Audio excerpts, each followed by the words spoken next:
ka matakot, kaya mo bang akyatin ang mundo? Bawat bukas may pag-asa sa'yo, yeah. Ito ang tulay ng tagumpay para lumakas ang iyong loob, MPBL, araw mo na, laro na to, liga ng bayan na to. Mga kabataan na sugod, junior, MPBL para sa'yo. Ang liga, laro ng bawat Pilipino, liga ng bayan na to. Mga kabataan na sugod, junior, MPBL para sa'yo. Ang liga, laro ng bawat Pilipino, liga ng bayan na to. Junior MPBL, ang liga ng bawat batang Pilipino.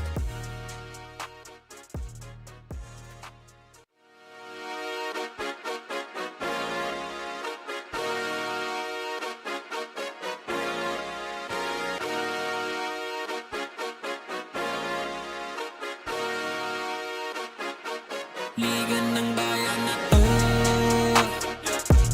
Mga kabataan na sugod, junior, MPBL para sa'yo.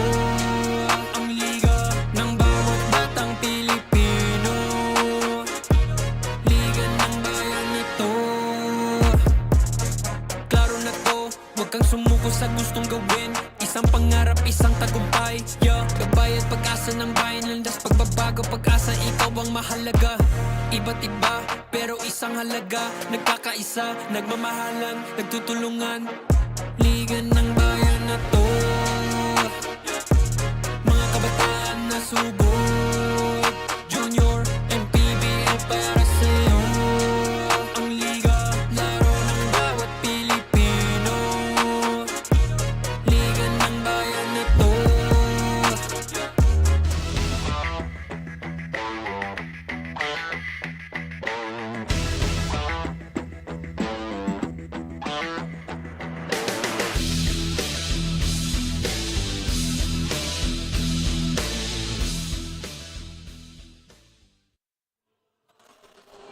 Babalik tayo sa Banana Court here in Las Piñas for our continuing coverage ng ating season number 3 of Manny Pacquiao's Junior MPBL, ang liga ng bawat batang Pilipino. 6-game set nga, hatid namin sa inyo ngayong Martes. Kakatapos lang na ating 14-under matchup between Muntinlupa and Parañaque. This time moving to our 16-under division. Mamayang hapon nga, kasama pa rin natin ang Nueva Ecija de Generals kontra Taytay Hamaka Health Forum with Doc Atoy. Good morning once again, Jaime Mendiarcel here with JP Ruiz. And good morning once again, JP. Good morning, Jaime. Good morning, everyone. Great time to watch hoop basketball early in the day. And of course, itong ang parehong kupunan, gutom sa pagkapanalo. Still searching for their first victory dito sa ating season number 3. 16-under division between the Parañaque Smiles 360 YAMJAM and the Muntinlupa JKLV RGG-INFINITE basketball. Talking about the performances of both these teams, JP, and their previous ball games. Unahin na natin itong team coming from Parañaque, just a couple of steps away dito sa ating Banana Court in Las Piñas. What went wrong in that matchup? Yeah, talking about Parañaque, we did one thing that people may not know of is that this Parañaque team actually played back-to-back games. And in their first of the back-to-back, they lost by 1, which was very heartbreaking. And because of that, the following game, they lost heavily by 24, right? So, given that they had enough time to rest, Coach JC Dolar believes that this is their time to finally get into the win column, given that they have lots of players. No, there's no real star in this team. So anyone can step up, but at the same time, if they work together, they will end up with a win at this ball. Tignan nga natin if that time enough to practice, right? And to get kind of reset yourselves will be able to get them that first victory. Pero syempre, ito ng mga Muntinlupa JKLV RGG-INFINITE basketball, JP, ayaw din naman magpahuli dahil tulad nga na sinabi ko, gutom din silang manalo. I think one thing that people should know about this Muntinlupa squad, even though they are 0-4, 3 of their games they only lost by single digits. Actually, one they lost by 1, the other one they lost by 2. So that's very heartbreaking if you are Muntinlupa, given the fact that 5 of your players are actually in double figures in scoring averages. So they already have the scoring power. They already have the capability to end games. They just need to close it properly. And this is a good chance for Muntinlupa to get into the win column today. And speaking of good, ang good news naman para dito sa parehong koponan, at least one of them will finally get their first victory dito sa ating season number 3. Umpisa na nga natin. Balik na natin kay Gio Cruz.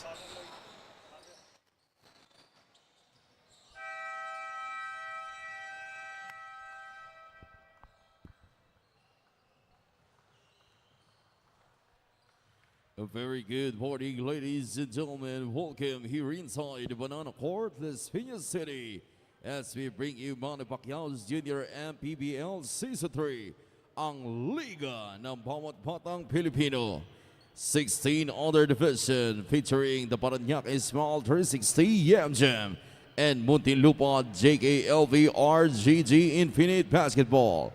Now it's time to meet the starting 5 from both teams. First, for Paranaque Small 360 YAMJAM, starting guard number 9, Riz Ladores. Other guard number 2, Andre Dacanay. At forward number 1, David Espinosa. Other forward number 17, Sean Banghayan. And at center number 29, Fletch Espiritu. The head coach is JC Tolar, assisted by Jonas Ocampo. Team manager J.R. Gonzalez and team owner Mike Usita. And now let us meet the starters from the Muntinlupa JKLV RGG-INFINITE basketball. Starting point guard number 27, Justin Nunn. Shooting guard number 11, Edu Racines. Small forward number 29, Liam Estoya. Power forward number 16, Freedom Okafor. And at center number 9, Paulo Elwicon. The head coach is Henry Montemayor, assisted by RJ Cabagdor and A.L. Andrito. Team manager Abi Dizon and team owner Charmin Avellano.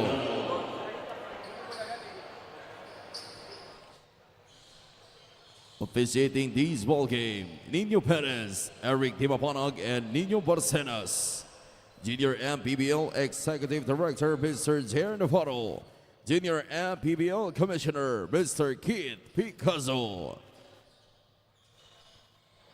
Starters once again brought to us by Doride. Ang bola ng Pinoy, it's Naag, Racines, Estoya, Okafor, and Elicot para sa Muntinlupa. Paranaque naman has Ladores, Dacanay, Espinoza, Bangayan, and Espiritu. To round out their 5 in the 1600 division matchup sa ating South Division. And the second of a 3-game set para dito sa parehong koponan. Nakauna na nga ang Muntinlupa kanina in that 1400 division win. And for both these teams, winless dito sa ating season number 3. So I bet isa sa kanila nakakaramdam na ng unang panalo. Actually, Jaime, given that they are winless, this is going to be a very exciting game to watch because you know that you wouldn't want to be the team that remains 0 wins. So they're going to go all out to start this ball game.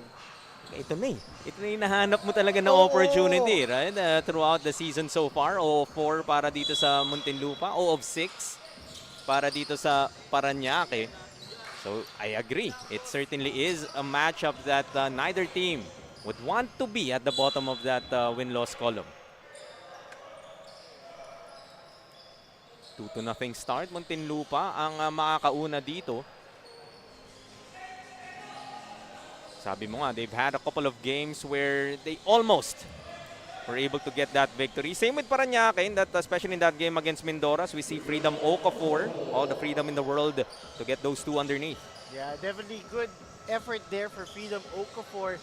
He is one of their 5 players. All right, I repeat that, 5 players who are averaging double-digit scoring. So Okafor is averaging double-double. So you should expect a lot from this squad to be very explosive.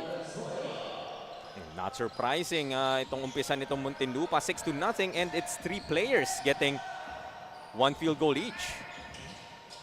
Espinoza, maybe a bit too deep, but able to get it to Fletch Espiritu. Heads to the line for a couple. That was Fletch Espiritu. He is their leading scorer in terms of season averages. Talking about Fletch Espiritu, he is averaging 12.6 points, 6.4 rebounds, 1.2 assists, and 0.4 blocks. So he is their main star, kumbaga. And I've seen this Paranaque team play a couple of times here in season number 3. And despite those losses nga, I agree, itong si Flecha Espiritu is kind of their focal point. Yes. And ang gusto ko dito sa laro ni Flecha Espiritu, JP, is you don't really necessarily have to draw up anything para sa kanya. You know, most of his buckets are coming off the hustle points, right? Getting those putbacks and just keeping himself available in those types of attacks. Kumbaga shot maker si Espiritu. Okafor gets his 4th point of the ball game. Freedom Okafor, of course, a veteran na rin dito sa ating junior MPBL. Played for Las Piñas in our previous installations of Manny Pacquiao's junior MPBL. So, familiar din siya dito sa court natin. And Jaime, looking at these kids, no? You wouldn't believe that these are 16-year-olds. I never, pagkatatlong seasons na ako dito, JP, I always still in awe of what they feed kids nowadays. Speaking of kids, shout out to my son. Hopefully, when he gets older, he has the gift and talent, unlike his father. Well, you did see Yuri Alfaro kanina, no? So, not necessarily the height na kailangan mo. Steal here para sa Parañaque. Ooh, stretch a layup. High off the glass, couldn't finish there, was Bangayan. Nice pass inside. Almost a 3-point play. Justin Naag will head to the line for 2. Yeah, this is one thing that you should like if you are Muntinlupa. Getting into the line, starting aggressive. Timeout nga muna dito ang Muntinlupa JKLV RGG-INFINITE basketball. So we see Okafor, 2 of his early 4 points dito sa ating laro.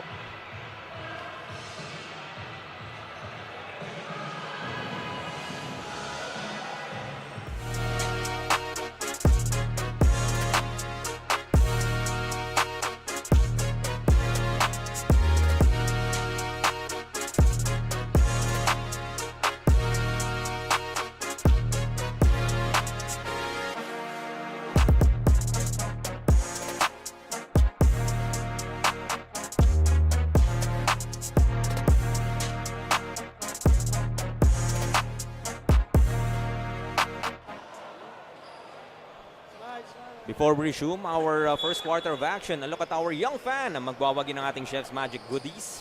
Quarter scene stealer brought to us by Chef's Magic. From tip-off to the final buzzer, every moment counts, and so does every meal. Whether you're celebrating a win or just enjoying the game, Chef's Magic condiments brings the flavor that makes every bite unforgettable.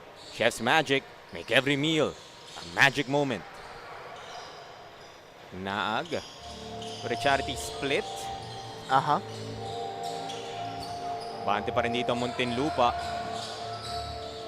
Slim, directing traffic para sa YAMJAM. Stolen away by Estoya.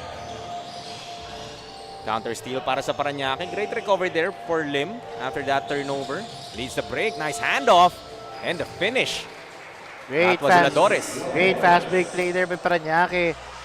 Freedom unable to defend properly, able to let it go. And Muntinlupa is now up by 6. Open for this 3, but takes it closer Racines. Pass a bit too high para ka Okafor. Trying to get it to him, but it will stay with Muntinlupa. Only 8 seconds on their shot clock. Yeah, Freedom Okafor, as I mentioned, is averaging 11.8 points and 11 rebounds. So he is a walking double-double. Given his experience, you know, it's no surprise there. No surprises indeed para kay Freedom nga. Just really showing us that he is very mature, especially here in the 1600 division. Make this an 8-point lead now after that bucket. 12-4 para sa Muntinlupa. Go inside, Bangayan, banging bodies and gets a 2. No fear. Itong si Sean Bangayan able to evade the outstretched arms of a green shirt and cutting the deficit back to 6. Bangayan is one of those players na, yun nga, I've covered Parañaque a couple of times already despite their 0-6 record. I would say talagang may baon, no? May potential itong si Sean Bangayan. 4 underneath, denied. Gets his own miss. Ayaw pa rin. Bangayan trying to put an umbrella over him, but Freedom Okafor after 3 chances and not a lot you could do. No, and you could see that Okafor there smiling, knowing that he could have easily taken a first or second opportunity, but he ended up getting 4 offensive rebounds in that one possession. Barreling his way inside. 2 free throws coming up para kay Freedom. It's really a tough cover here para sa Parañaque. Yeah, that was Reese Ladores who got called for that foul. It could have gone either way. I wouldn't want to be Reese Ladores if Freedom Okafor went straight at me, and very courageous of him, unable to draw the charge, and Freedom will now go to the line. You gotta give credit pa rin kay Diba? Ladores. Oo. Dahil kung makita mo si Freedom Okafor and the build that Freedom Okafor has, magdadalawang isip ka talaga. But not the case for Ladores, just trying to stand his ground. But was called for that blocking foul. As Parañaque's turn to call for a timeout. Down by 9, 15-6. 4:13 remaining dito sa ating first.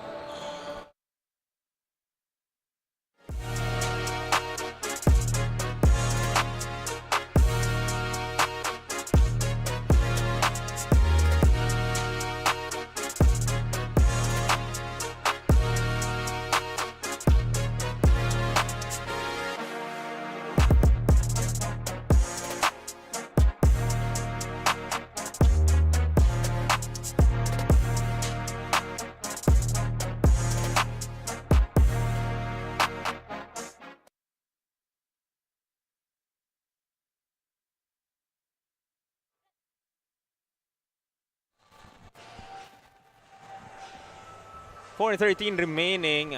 9-point lead para sa Muntinlupa dito sa ating first period as Muntinlupa JKLV RGG-INFINITE basketball.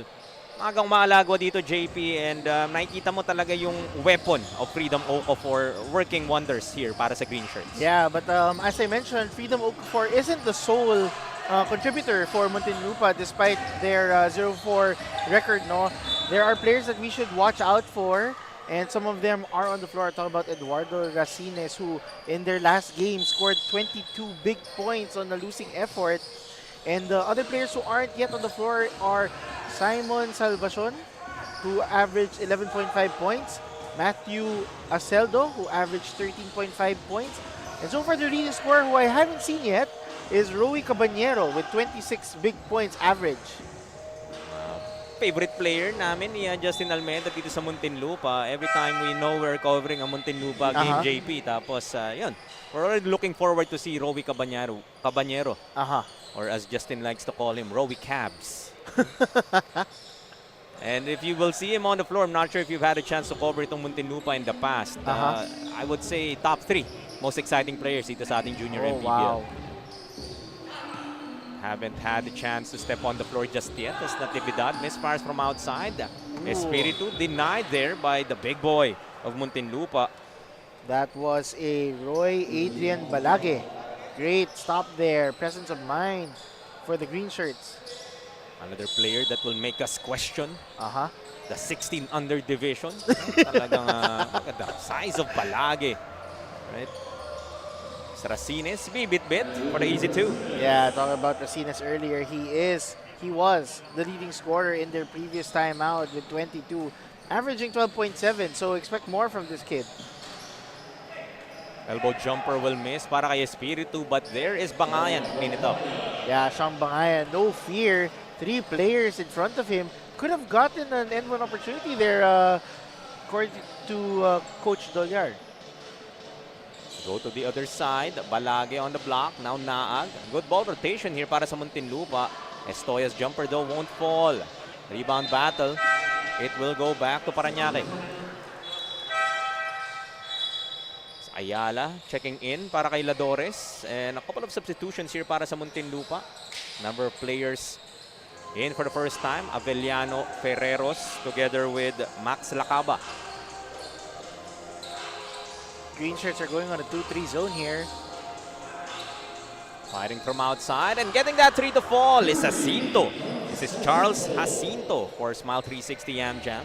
Yeah, Charles Jacinto, no fear there, able to knock it down from long range. babawiin din naman agad. But a long two-pointer, says our officials, as Balage showing us the touch despite his size. Yeah, I was about to say that. Despite his height discrepancy, he'd rather shoot from the outside, which is something that you shouldn't be surprised in today's generation of basketball hoopers. Totoo yan, no? Parang actually must-have na nga yan eh. Oo, actually. Racines attacking the defense of Espiritu, scores on his 6th of the game. Gosh, he ran so fast. He was able to evade all those white shirts. Talking about Racines. 40 seconds remaining. Another three-pointer. Natividad, just a bit too strong. Rebounded by Avellano, trying to bounce it off. Natividad. Bangayan will be fouled. 13 foul pa lamang para sa Muntinlupa. Yeah, that was an unfortunate call there for the green shirt off the ball.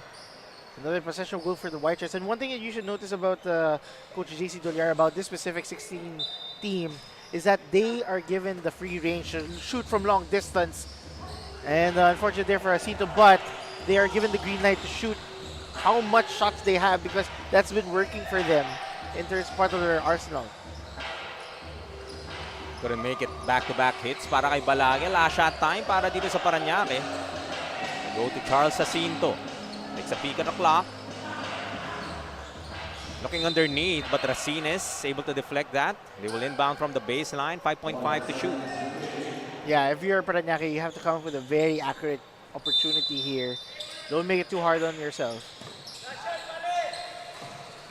Jacinto to Espiritu. Nilinis pa. And that's the way you want to end the first if ikaw naman ng Parañaque. Kailangan ng konting drama in order to catch up in this ball game. Now down by 8. 21 to 13 nga matatapos ang ating first 10 minutes of action. That bucket para sa Parañaque. Maybe that much needed momentum that they can take with them here sa ating second period. Yeah. We'll look at some highlights brought to us by Chef's Magic. Yeah, Muntinlupa has been very aggressive on both ends. Talking about inside and outside play, running the fast break, finding the open man. And for Parañaque, it's able to shoot down low. Talking about their main guy, Fletch Espiritu, making things happen. Tatapos nga ang ating first quarter. 21 to 13, Muntinlupa will be up by 8.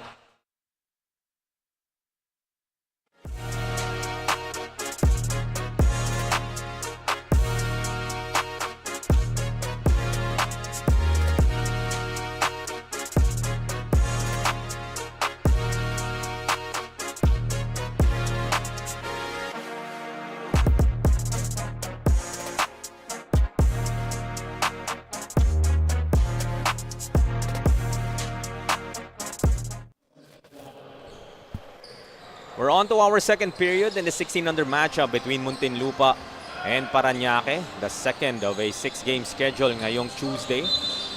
Hatid sa inyo ng Manny Pacquiao's Junior MPBL ang liga ng bawat batang Pilipino. Still coming to you live from the Banana Court in Las Piñas City. As an early foul whistled here kontra kay Lacaba. Yeah, I think Lacaba knows his assignment is primarily guarding the star player of Parañaque. That is Espiritu, trying to be a bit pesky here. Tough cover to. Banger to see Fletch Espiritu eh. Misfiring on that jumper though. Yep. That mid-range not yet. Falling para kay Fletch. Blitzing is Parañaque as Racines will fire for 3. That's short. Good offensive rebound here, but Great swipe there from a white shirt, able to let Lacaba lose the basketball, giving possession back to Parañaque. active hands, no? Para dito sa YAMJAM. Ayala, siya naman ang susubok. Off. Another loose ball foul. This time it will be called against Parañaque. It's Sean Bangayan. Yeah, those were 3 green shirts against himself, and unfortunately he was given the call for a loose ball foul, giving possession back to Muntinlupa. Ferreros calling it out para sa Muntinlupa. Stolen away by Ayala. And yun na nga. Double black eye as Ferreros will be whistled for a personal. Yeah, unfortunate ball handling there for Muntinlupa, losing the basketball and worse, getting a foul. Bit of a slow start for both these teams as Charles Jacinto foul shooting a 3-pointer. Sa Ferreros. Yeah, I'm looking at Lacaba and Ferreros. These are like the, I don't know if they are main lockdown defenders, but they are being very quite aggressive there. Bringing lots of fouls already, 3 team fouls, and we're only at 8 minutes and 10 seconds in. 2 free throws here for Parañaque. Jacinto could convert on the first. Still a couple more coming his way.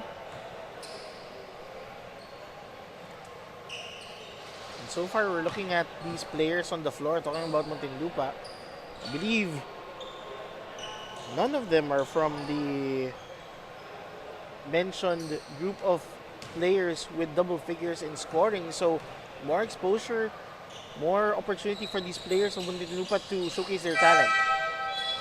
Yun naman ang gusto mong mabuo, right? In terms of this very young season.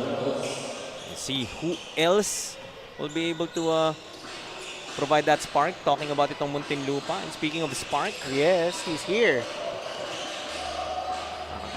Malamang kagiwa kung spark lang ang usapan. Look at that pass immediately to Lacaba. I told you. I told you. First possession of the ball game for Cabanero, already with a flashy no-look pass to find an open teammate. 23-14 now. Pass stolen away by Lacaba. Jacinto trying to put some pressure against Rowie Cabs. Sidestep maneuver as Garcia will be called for a personal. Cabanero reminds me of, he has that Allen Iverson-esque quick step there, quick crossover, able to lose his man. No fear going to the basket. That's exactly the player that we were referencing him with, kami ni Justin, when we covered this kid for the first time in his first game dito sa Junior MPBL. Ano naman yung maneuver na yun para kay Salcines, no? Parang talagang walk in the park lang. Exactly. Justin Salcines able to make things happen for his squad. No flashiness there, straight to the bucket, getting things done. And another steal there. Cabanero though, with a swipe. Able to set up Balage for 3. Couldn't get the bounce. Cabanero able to secure the offensive rebound. To the baseline. Another no-look and another basket courtesy of Rowie Cabanero. I am amazed by this kid. Only 2 plays so far and I'm quite speechless, Simon, by this kid. Well, you've seen his passing. You haven't seen his mga AI-ish drives niya. Look at that move. Yeah, look at that. He was able to do a Pinoy step, no look behind the back, over the shoulder pass to his teammate for an easy 2. But I like how Balage kind of knew na, you know what? Kilala ko yung laro ni Rowie Cabanero. This pass is coming to me. I think that has a lot to do with, of course, the team chemistry that this team is doing. They're gelling at the right moment. And as I said, they've done a couple of heartbreaking games so far in this tournament. So they want to make sure that they maintain this lead as early as now. 25-16, 9-point advantage para sa Muntinlupa. Thinking 3, but pulling up instead. Misfiring still. That time around is Reed Edradan para sa Parañaque. 14 to shoot para sa Parañaque. Natividad will fire once more. Short. Still can't find the range. Dito sa ating second period. Stolen away there. That is unfortunate there. If you are a white shirt, you already had the basketball. You're talking about John Rose Garcia. He already had a chance to take care of the basketball, but great aggressive defense there for the green shirts. Foul committed by Parañaque. Their second team foul dito sa ating second period. 4:52 remaining dito sa ating second quarter. Timeout muna Muntinlupa JKLV RGG-INFINITE basketball.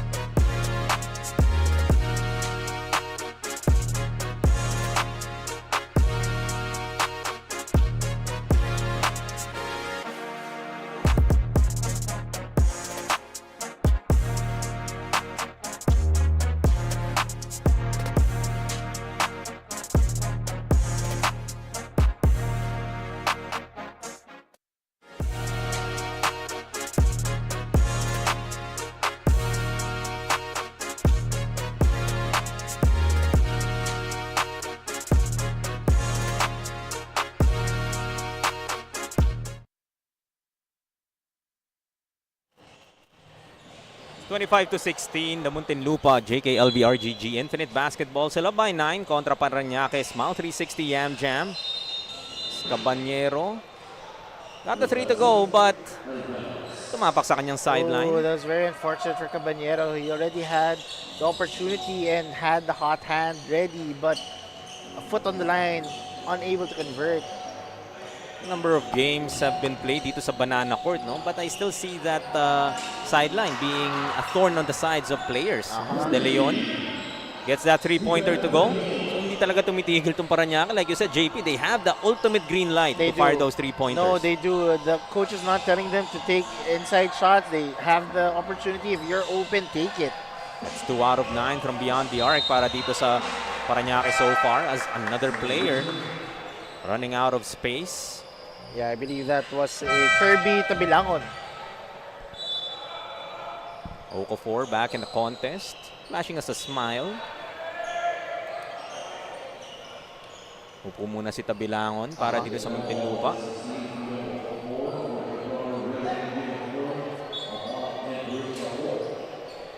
Lead is down to 6, 25-19. Despite the flashy plays nitong Muntinlupa, I would say, JP, no? PARANAQUE has done a good job. Kind of within arm's reach pa rin sila dito ng Muntinlupa. No, they're not taking it lightly. Talking about PARANAQUE, no. Both teams winless, but at the same time, you can see somewhat of a clear advantage in terms of discrepancy in their height and might itong si Muntinlupa. But PARANAQUE is still fighting. They are quietly cutting this lead down with some 3-point long bombs, with some extra passes to cut it down. And don't be surprised if they'll be able to take the lead very soon. 4-0 run, bibitawan nila dito. That technical free throw dahil sa uniform infraction ng Muntinlupa earlier. It's another turnover though. Lilipad, getting the foul and the bucket. Matthew Aceldo. So this is Aceldo, former Manila player. Yeah, he is one of the players who I mentioned that is averaging double figures. I think it's his first time getting into the ball game, and Siren Cabanyero will spark energy here for the squad. And completes a 3-point play. Abante muli ng 8 ang Muntinlupa. Matthew Aceldo, part of that mythical team sa 14 under. Oh wow. Natin dito, I think in season 1. Played for Cavite naman in season 2. But that season 1, dito nagpakilala si Aceldo sa junior MPBL. Natividad still can get that 3 to fall. Yeah, Natividad has been open so far a lot of times, unable to convert, and in and out gimme there by Espiritu. Nagulat yung buong PARANAQUE bench doon eh. Absolutely. Fletch Espiritu, automatic na yan usually. Okafor missing on the reverse. Offensive rebound, siya rin makakakuha. Trying to get it inside as Bangayan, I believe, will be called for his second. Yes, that was Sean Bangayan, able to draw foul to Matthew Aceldo. To make that 3 rather on Sean Bangayan. So big development here para sa PARANAQUE. Juanito Jacinto will have to replace Sean. Yeah. I mean, you can see the frustrations in Sean. No, he wanted to stay in that ball game, try to make things happen for his squad. Unfortunately, he is forced to take a quick seat. Speaking of quick, a quick 4 points para kay Aceldo, that 3-point play earlier. And a couple of free throws, so 5 straight for Muntinlupa, courtesy of Aceldo. Aceldo is one of those players, and he, as I said, 13.5 points a game. And this could be the game that Muntinlupa will finally scratch themselves off and get a win in the win column. Si Slim back in the ball game para sa PARANAQUE. Their court general. Carabato blocked by Okafor. Pacanya. Former Cavite player got his pocket picked. Oh my God! A counter steal naman para sa kay Pacanya. Aceldo nakabuelo. Okafor inside. Couldn't get the roll. Balage blocked. Fast-paced action happening right now. This is Lim. Espiritu trying to make a move against Balage. Short. Got the ball back. Baseline jumper. Will trickle in. Great shot there by Espiritu. Despite the first effort there, he was able to get a second chance opportunity. Talk about the white shirts. And the possession will go back to Parañaque because of a foot violation care of Freed Okafor. Got a bit surprised there by the whistle. But Parañaque will get another crack. Still down by 8. Natividad back to Lim. Stolen by Pacanya. Aceldo ahead of the pack. Gets another 2. Aceldo now has 7 off the bench. I mean, you should expect him to be one of their leading scorers. Talk about Aceldo. Very calmly. Knows when the right time is to pickpocket and at the same time run for the outlet. Jacinto, siya naman ang makakabawi para sa Parañaque. Juanito Jacinto. That's a great name. Able to get 2 points for his team. Gandang agaw from Natividad but couldn't convert on that layup as Lim will be called for a foul and that will mean free throws para sa Muntinlupa. Yeah, that was unfortunate there for Benedict Lim to get the foul given that they are already in the penalty. I actually heard that slap trying to stop the ball handler. This is Ferreros getting the first to fall.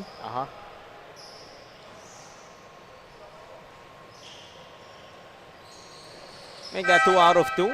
So free throws has been quite a friend para dito sa Muntinlupa.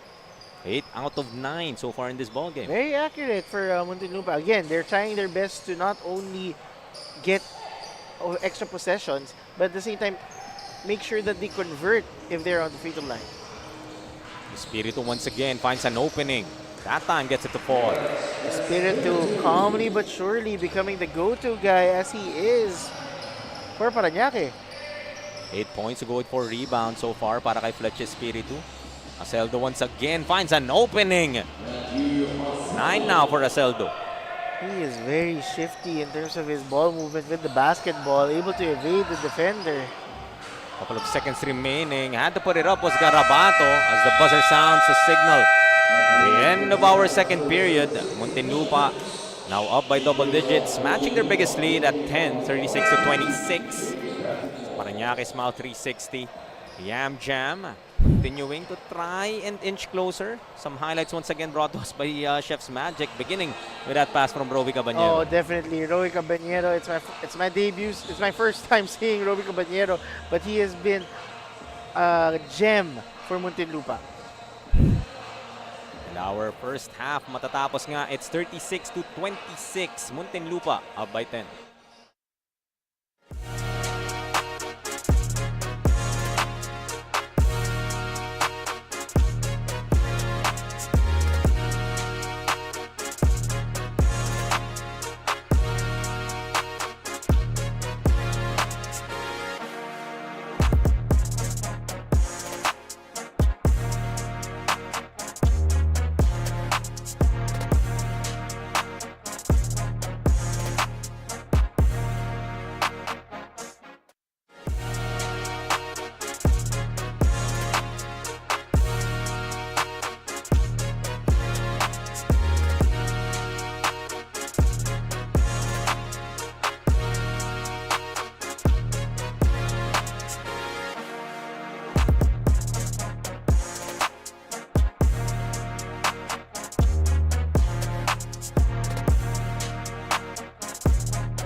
At the half, it's 36 to 26.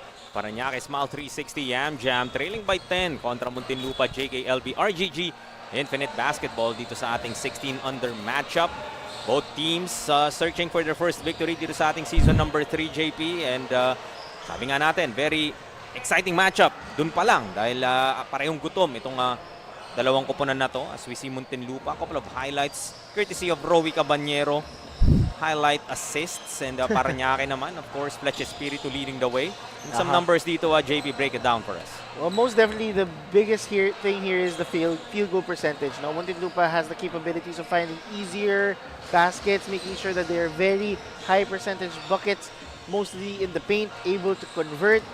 Despite the misses in 3-point buckets, Parañaque is taking that edge in terms of getting more 3-point attempts, and they do have the green light for that. Unfortunately for Muntinlupa, given their height, their gift in height, they're able to get more rebounds and leading to second chance opportunities. Everything is virtually equal between both squads. But because of the individual statistics, now I'm looking at my hand. See, Okafor is leading all players with 7 points, but in terms of efficiency plus minus, he is leading the squad with +10. So he has 7 points and 6 rebounds. Talk about Freedom Okafor. The leader in terms of scoring in Muntinlupa is Aceldo. Just about ready to begin our second half of action dito nga sa laban ng Parañaque at Muntinlupa. But meanwhile, let's have a look at our fans of the game, brought to us by True Tea Iced Tea. Spotting someone in the crowd who's been cheering non-stop, full of energy, and bringing all the good vibes here in this game. You know what they say? The coolest fan deserves the coolest iced tea. Congratulations to our fan of the game. You're getting a refreshing treat from True Tea Iced Tea, a no sugar added iced tea. Stay cool with True Tea Iced Tea. The goodness of iced tea without the sugar. Paborito ng ating floor director, Mr. Philip Obenza. Ever so hardworking Philip. Sobrang busy niya ni Philip. Hindi na nakakapag linis ng bigote. Ganun siya ka-busy. As Estoya gives us our first bucket of our second half. Yeah, one thing you should like about Muntinlupa, no, they do have a balanced scoring in terms of points here. It's a mix of Aceldo, Okafor, and Balage. While for Parañaque, as you can see in this possession, it has been all Espiritu. Okay, Espiritu has scored 8 points, and then their next scorer is 4. Talk about Bangayan. So in order for Parañaque to catch up in this ball game, there has to be the others who will step up and score besides Espiritu. Doing the heavy lifting nga itong si Fletch Espiritu para sa Parañaque. And you did allude to how balanced na talaga itong Muntinlupa coming into this ball game, right? 5 players in double figures. So if ikaw nga yung Parañaque, no, sino ba? Sino ba yung, I mean, Okafor started off early and then Aceldo went on that personal run to end the second period. It's very difficult for Parañaque. If you are guarding them man-to-man, make sure you guard them properly because any one of these players can score. As you can see here, that was Eduardo Racines. As I said, he's the other player who is averaging double figures. Slithering his way inside, but Fletch Espiritu says, you know what? Yes, ako nga yung nasa scouting report nyo, but I like to see you stopping. Right, and definitely you see in this replay here, Fletch Espiritu not giving up despite the quick play there by Racines. A bit undersized, I would say, pero as Justin points out, nung na-cover namin to si Fletch Espiritu, this guy's a banger. He is. Hindi mo rin pwedeng iwanan lang sa loob eh. Because despite being maybe smaller than the front court of his opponents, alam niya pa rin kung paano dumiskarte sa loob. Definitely. Talking about Espiritu, he is giving, making the most of his gifts in terms of his strength, his width, his capability to bang bodies down low. Caballero, got a pick from Okafor. It's 9 to shoot now para sa Muntinlupa. Caballero pa rin. Now Salvacion. Floats it up. Short. Rebound battle. Will go back to Parañaque. That was a close call there. Could have gone Parañaque's way, but Espiritu had last touch. It's one player, Salvacion, na sinabi mo rin, JP. No? Yes. Again, for the first time, so ganun kalalim itong Muntinlupa. Another player that's averaging in double figures, if I remember your numbers correctly. Correct. Simon Salvacion is one of those players who is averaging double figures as well. So the fact that it's his first time on the floor, you expect instant impact or instant energy from this kid. Natividad able to score earlier. Caballero, that patented hang time maneuver. Rowie Cabs gets his first 2 of the game. Oh gosh. Rowie Caballero. Did I remind you that he leads all players of Muntinlupa, averaging 24 big points? Malayo-layo pa from those 24 points. But certainly, yun nga, this is the balance that you would like to see if ikaw naman ang Muntinlupa. Definitely, if you're Muntinlupa and you are leading, right? The fact that you're getting all of these scores but not ending with a win is heartbreaking.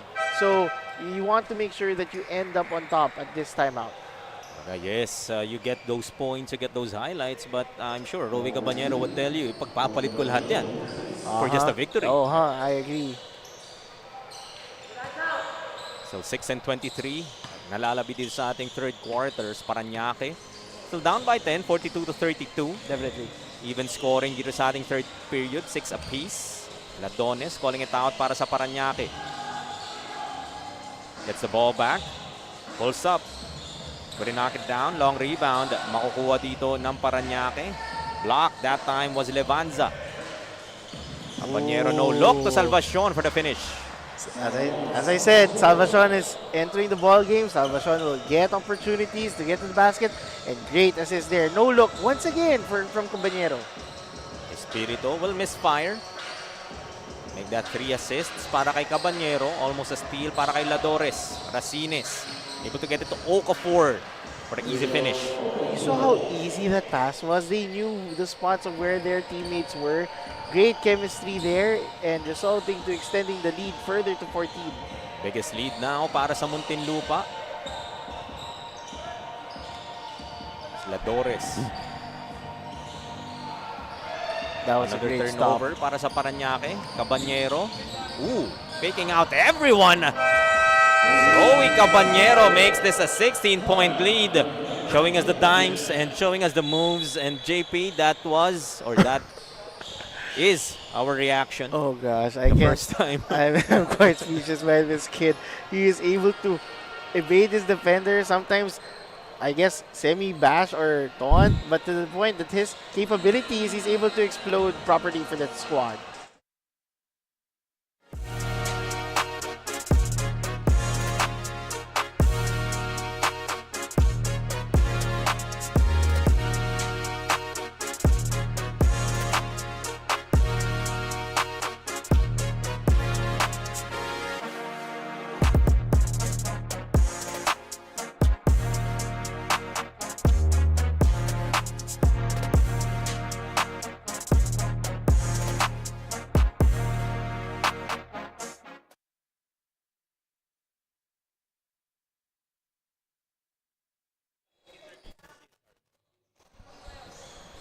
.506 remaining. Now Muntinlupa enjoying the 16-point advantage kontra Parañaque, 48 to 32 in this battle between two teams wanting to get that first victory dito sa ating South Division.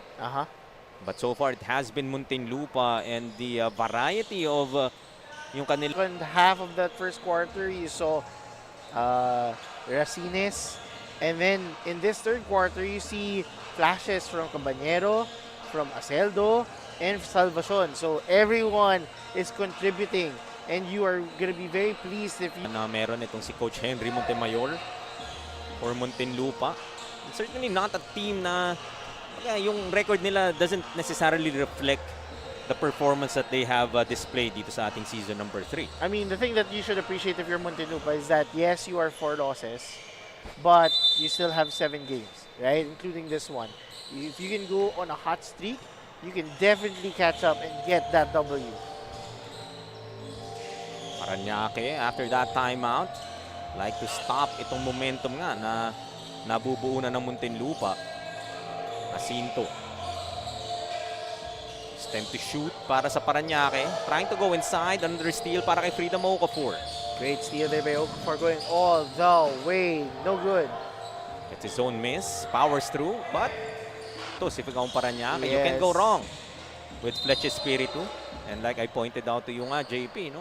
Those are the types of baskets that he normally quite gets. Those mga putbacks, right? Mga cleanup job. Espiritu is known as a banger. He's known to just bring it down low. No flashiness. Nothing to put it... Give him the basketball. He's able to catch the basketball. Possession will go back to the white shirts.